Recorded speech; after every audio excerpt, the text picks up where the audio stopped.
एक बार वृंदावन में एक संत हुए कदम खंडी जी महाराज। उनकी बड़ी बड़ी जटाएं थीं। वो वृंदावन के सघन वन में जाके भजन करते थे। एक दिन जा रहे थे तो रास्ते में उनकी बड़ी बड़ी जटाएं झाड़ियों में उलझ गई।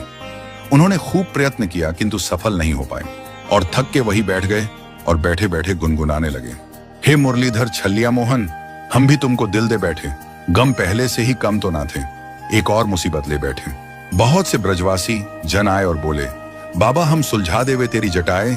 तो बाबा ने सबको डांट के भगा दिया और कहा कि जिसने उलझाई वही आएगा अब तो सुलझाने। बहुत समय हो गया बाबा को बैठे बैठे, तुम आते नहीं मनमोहन, क्यों इतना हमको तड़पाते हो क्यों, प्राण पखेरु लगे उड़ने, तुम हाय अभी शर्माते हो क्यों। तभी सामने से 15-16 वर्ष का सुंदर किशोर हाथ में लकुटी लिए आता हुआ दिखा, जिसकी मतवाली चाल देखकर करोड़ों काम लजा जाए। मुखमंडल करोड़ों सूर्यों के जितना चमक रहा था और चेहरे पे प्रेमियों के हृदय को चीर देने वाली मुस्कान थी। आते ही बाबा से ठाकुर जी बोले, बाबा हमहू सुलझा दें तेरी जटा। बाबा बोले, आप कौन हैं श्रीमान जी। तो ठाकुर जी बोले, हम हैं आपके कुंज बिहारी। तो बाबा बोले, हम तो किसी कुंज बिहारी को नहीं जानते। तो भगवान फिर आए थोड़ी देर में और बोले, बाबा अब सुलझा दें तेरी जटाएं। तो बाबा बोले, आप कौन हैं श्रीमान जी। तो ठाकुर जी बोले, हम हैं निकुंज बिहारी। तो बाबा बोले, हम तो किसी निकुंज बिहारी को नहीं जानते। तो ठाकुर जी बोले, तो बाबा किसको जानते हो बताओ।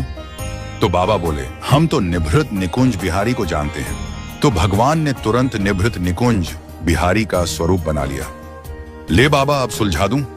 तब बाबा बोले, क्यों रे लाला मोए पागल क्यों बनावे, निभृत निकुंज बिहारी तो बिना श्री राधाजू के एक पल भी ना रह पावे और एक तू है अकेलो सोटा 100 खड़ो हैं। तभी पीछे से मधुर रसीली आवाज आई, बाबा हम यही हैं। ये थी हमारी श्री जी। और श्री जी बोली, अब सुलझा देवे बाबा आपकी जटा। तो बाबा मस्ती में आके बोले, लाडली जो आपका दर्शन पा लिया, अब ये जीवन ही सुलझ गया, जटा की क्या बात है। मित्रों, हमारी राधा रानी बड़ी ही दयालु है। आप एक बार सच्चे मन से पुकार कर तो देखिए, हमारी श्री जी अपने भक्त के बुलावे को अस्वीकार करें, ऐसा हो ही नहीं सकता। तो आज से ही घर में यह नियम बनाइए कि जब भी आपको समय मिले तो राधा कृपा कटाक्ष का पाठ जरूर करें।